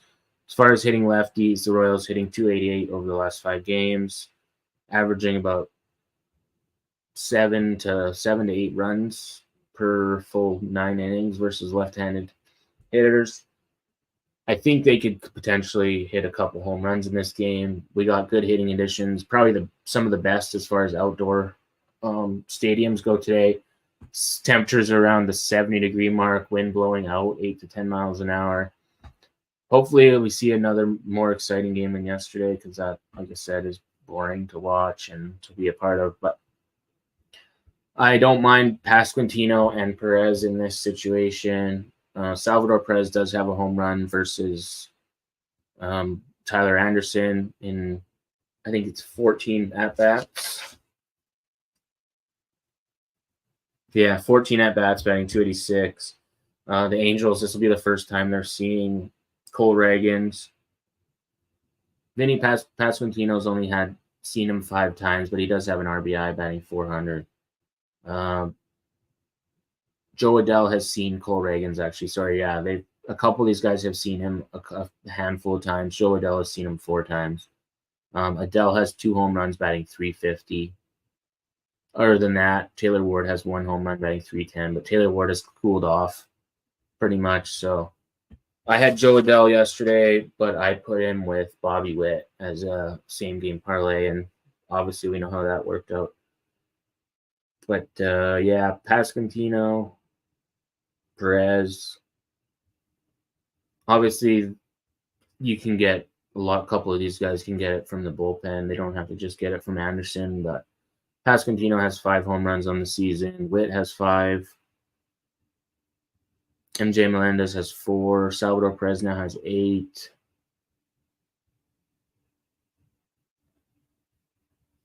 Let's see. What is Pasquantino plus 425. Perez plus 300. I mean, out of those two, I don't mind Pasquantino at plus 425.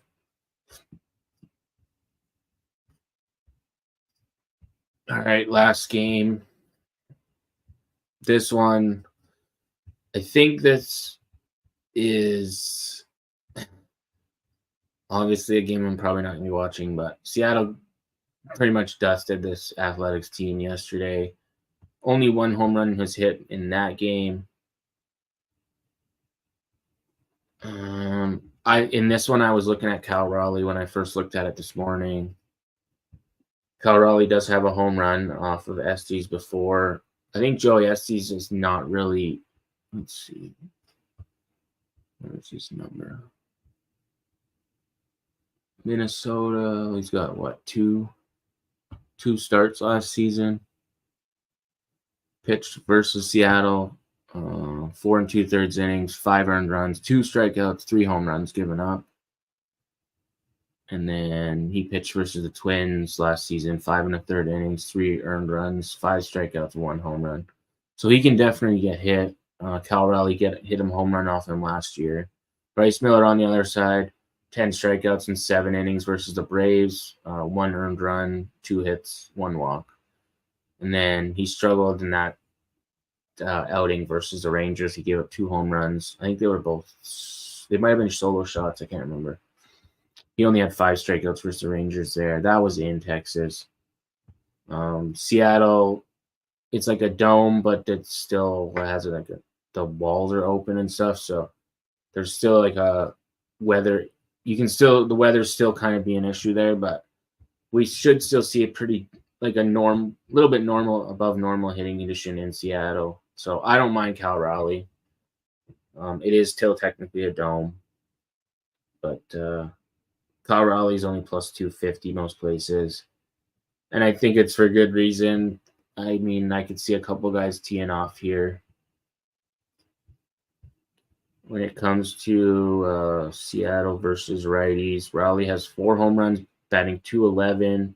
Dylan Moore now has 2 home runs, batting .250. Rojas, 3 home runs, batting .368. And then Mitch Haniger, another guy I was looking at. Mitch Haniger, you get better numbers with. You get about plus 350 area, depending on, you might get plus 400 which book you're using. But he's got 5 home runs, batting .232. 20 RBIs. He does strike out. He can strike out quite a bit of the time, but I don't know if Estes is going to be inducing a ton of strikeouts. Mitch Haniger usually hits around the 3 spot. Cal Raleigh usually hits in the 4 spot. Yeah, so those are the 2 guys I was looking at if I was going to take Mariners for home runs. If I was looking at anybody on the A's side, I was kind of looking at Langeliers because he's got 9 home runs, batting .260 versus righties. He's a bigger guy that can definitely get a hold of a ball. I don't know what it is. Looks like he, what was it from? Where's the lineup from yesterday?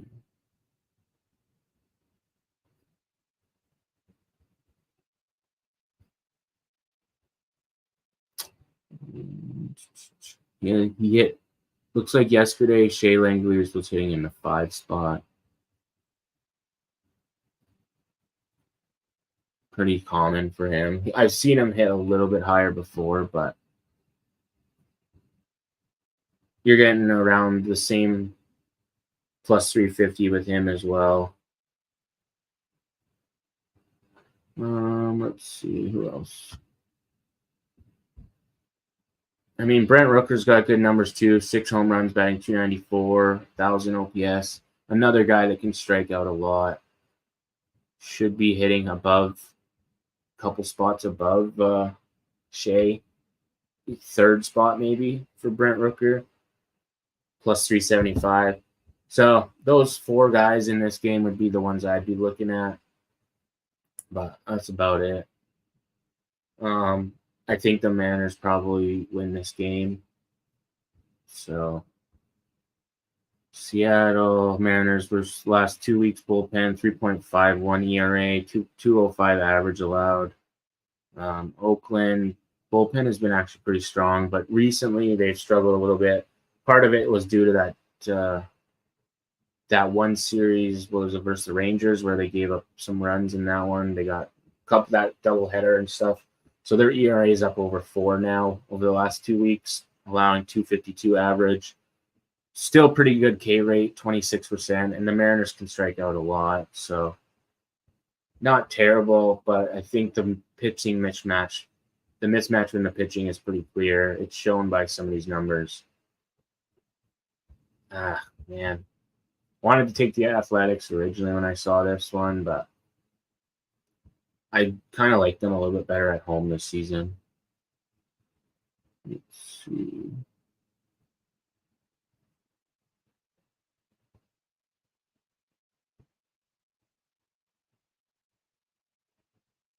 Yeah, Mariners or the A's are starting to struggle again. Kind of coming back down to reality of what they're normally like. So I think it's Seattle used as a parlay piece.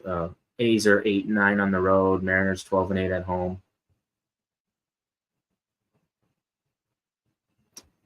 The A's have won 3 of 4 games when they're big underdogs like this. And this looks like this will be the first time that the Mariners are this big a favorite on the season, but that is the only thing. But Mariners are fairly healthy other than J.P. Crawford being out still, which is what it is. But other than that, the Mariners are pretty much healthy. Couple pitching issues that they're dealing with, but yeah. So, I don't know. Let's see. The Blue Jays Twins game. I think I was looking at Ryan Jeffers originally if I was going to take a Twin. If I was going to take a Blue Jay, I think it was Danny Jansen, I said. Don't really love it. Don't love the way the Blue Jays are hitting. Rogers Center has been made more into a pitcher-friendly ballpark now with those renovations, the way they moved things around in the outfield and stuff. So not seeing as many home runs so far this season there. I mean, it wouldn't surprise me if they opened the roof for an afternoon game, 3 p.m. there. But probably not really betting a ton for the home runs. Like I said, it potentially was going to be Jeffers for the Twins, if anything, just because I don't trust that Jays bullpen. And Gosman can give up a home run.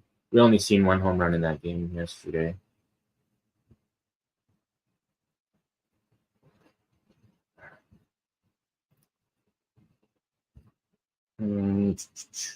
Probably not playing anybody in the Cubs-Pirates game as far as home runs. In the Orioles game versus a righty, don't mind Gunnar Henderson or Ryan O'Hearn. On the other side, for D-backs versus a lefty, Ketel Marte. He hit one yesterday. Was looking at Blaze Alexander, but he's not like the hardest of hitters. You kind of in Baltimore, you got to think about that left field line too. 400 feet to the left field.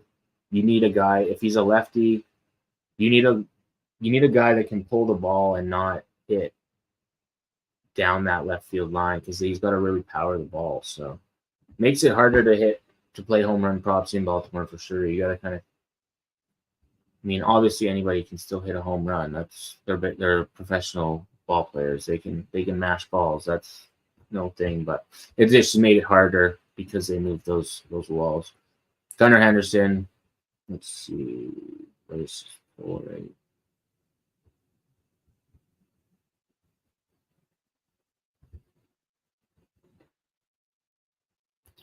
Why the hell can't I find this board?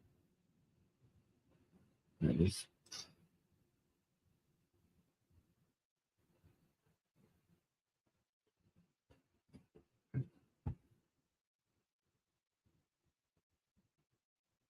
Yeah, so Gunnar Henderson. Let's see. he's a lefty that can hit right out to that right field line. So his pull rate's about 41%. A lot of his home runs, he barely ever hits home runs over that left field wall. He's hit one so far this season. So his spray chart is all going out to right field. So yeah, I don't mind Henderson, obviously. Ryan O'Hearn, pretty similar. He's hit a lot to center field this season, center and center right field. He doesn't hit to left field either.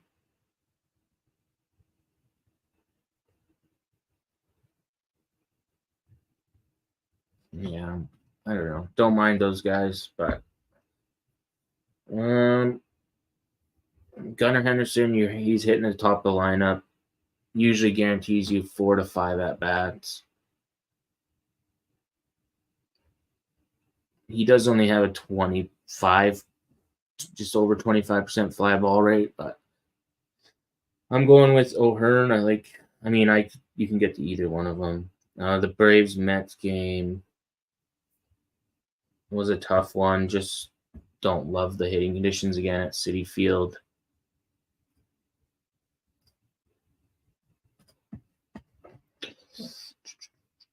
I think I was looking at Ozuna in that one, but don't love it a lot. The Yankees Rays one, that was another tough one as far as matchup goes, but I think Rizzo on his numbers, but Soto, Judge, Stanton, all valid to take in that situation. As far as Rays goes, I was looking at Johnny DeLuca. I like Isaac Paredes a lot more versus a righty. Rosario's cooled right off. He hasn't really been hitting home runs. So I was liking Rosario earlier in the season. Lately, not so much. The Phillies Marlins game, I was looking in the Marlins, Brian De La Cruz, Josh Bell.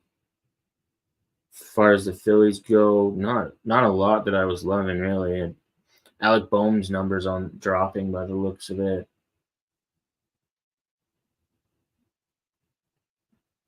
I don't know. I think I'm gonna put Brian. I don't know if I should take Rizzo. He hit one yesterday, but who else other than Rizzo? Soto's got shitty line.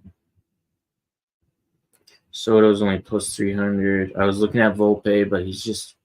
I don't know if I trust him as much as in an indoor only stadium. I'd rather have a little bit of the advantage to the wind helping him. His hard hit rate's not crazy. He can definitely do it, but and then Verdugo, same kind of thing. Rizzo's even worse though, but Rizzo hit one yesterday. That's my only thing. And he's got a 300 average versus righties. Like he can definitely get it done. The Nationals Red Sox. I'm probably not playing any home runs in that one. Astros Tigers was kind of staying away from that one too, just because it's Scooble. But I mean, Riley Green, I don't mind. And then Kyle Tucker, because he's just been raking, so he hit one yesterday. Guardians White Sox. Josh Naylor, Jose Ramirez there. As far as on the other side, I don't know. It was a tough one as far as narrowing that one down. Let's go Josh Naylor. The Giants-Reds game, not even touching any home run props. I was looking at Conforto and Ellie De La Cruz, but man, it's tough to hit there. The Brewers game, Nolan Gorman has been like the most consistent home run hitter for the Cardinals, and that's saying a lot because the Cardinals suck at hitting home runs this season. As far as on the Brewers side, you got pretty much everybody you can look at, but Adames, Contreras, Hoskins, Sanchez, Yelich. I think I'm going to go with Hoskins on that one just due to the hitting. In the Rangers game, I was looking at Ryan McMahon, Marcus Semien, and Corey Seager. I think I'm going to go Ryan McMahon here.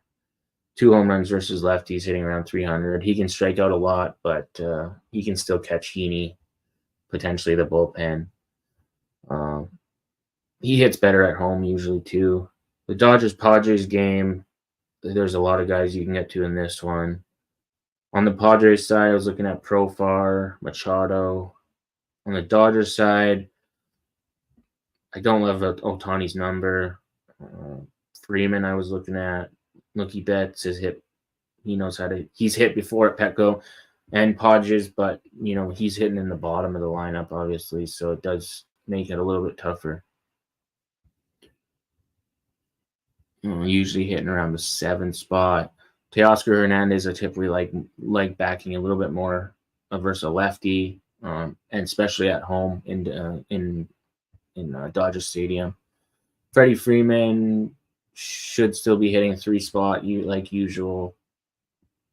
Honestly, could see some more home runs. Like I could see 4 home runs in that game pretty easily. The Royals-Angels game, Vinny Pasquantino, Salvador Perez for the Royals I was looking at, and then Joe Adele was the only one if I was going to look at one for the Angels. Pretty hard to pick a lot of the Angels right now just because they're struggling with hitting. And then Mariners-A's. For the Mariners, Haniger and Raleigh were my first go-to picks for home runs. I'm still going to stick with Kyle Raleigh, I think.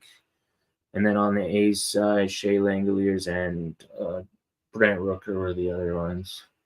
Probably will find some later on as the day goes on, as soon as one of these misses, especially if it's one of the early ones. Ryan O'Hearn, Anthony Rizzo, Brian De La Cruz, Josh Naylor, Rhys Hoskins, Ryan McMahon, Vinny Pasquantino, Kyle Raleigh.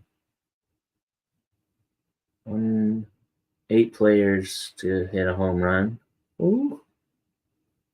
$1.69. Nope. Yep. Nope. Yep. 8 players to hit a home run. $1.69 pays just over $1 million. Could be dead after the first one, but could also friggin' hit. You never know. Anyways, probably will water it down, but.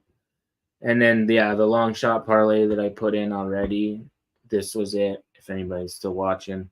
I'm logging off right away. Games are about to start. I was just giving a recap of some of the stuff we talked about. This was the long shot parlay. Did give it up on YouTube, so I played it myself. If I'm giving stuff out, I'm definitely playing it. I'm not going to recommend stuff and then not play it. I'm not one of those fake people that fucking post 25 plays and doesn't play any of them. You see it all the time. People posting all this plays of the day, but they never post any slips, any proof that they even gamble, or other than maybe a prize pick slip or something here and there. But bunch of fucking frauds. All right, so that's it. Probably gonna water this down a little bit. As far as like the best hitting conditions, I'm using this right now just to give you. Let's see.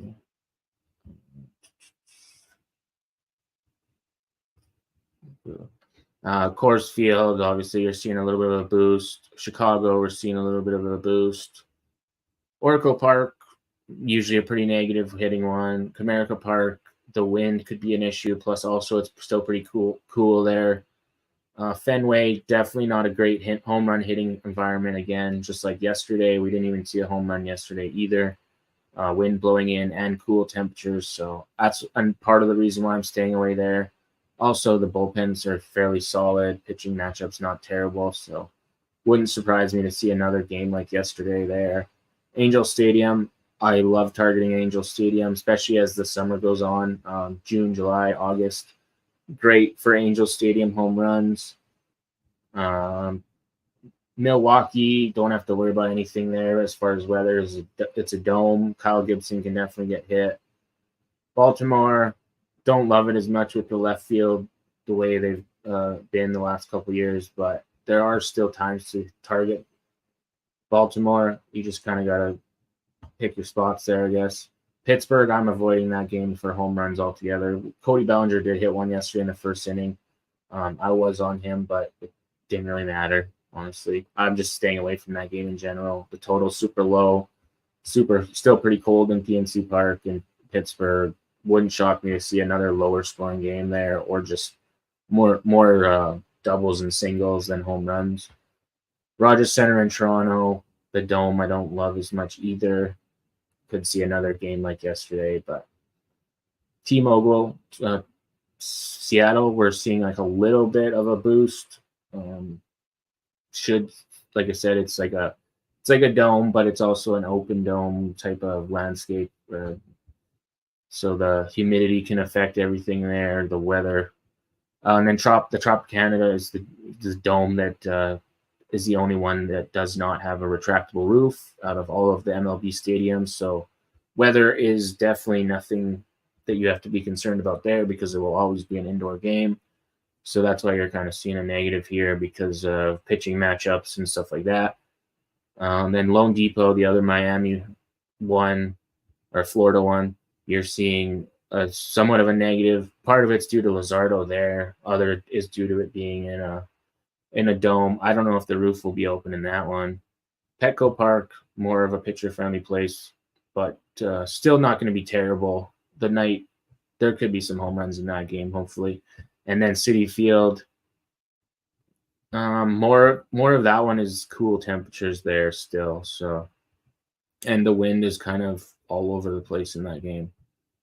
It's what the hell is it?